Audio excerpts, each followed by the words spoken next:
عمرك سألت نفسك ليه بنحتفل بيوم الشهيد يوم 9 مارس؟ تعالى وانا اقولك.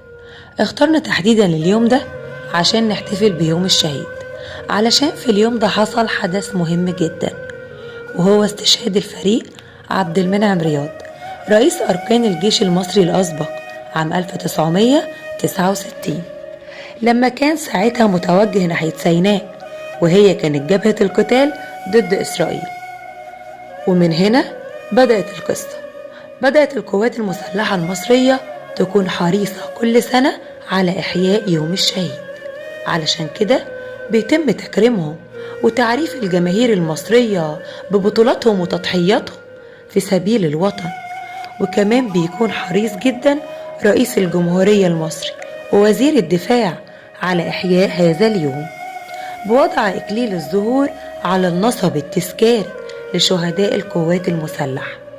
ومصر كمان عملت نصب تذكاري حلو جدا، صممته على شكل هرم خرساني مفرغ بيتكون من 4 أضلاع، كل جهة من الهرم بتحتوي على 18 سطر من الكتابة البارزة، بنبدأ نسجل عليهم أسماء رمزية لشهداء مصر في مختلف الحروب. فحقيقي مصر تستاهل ان احنا نضحي بروحنا علشانها، وحقيقي ربنا يصبر كل أم شهيد. وفي النهاية سنظل نتذكركم ونخلد ذكراكم في قلوبنا.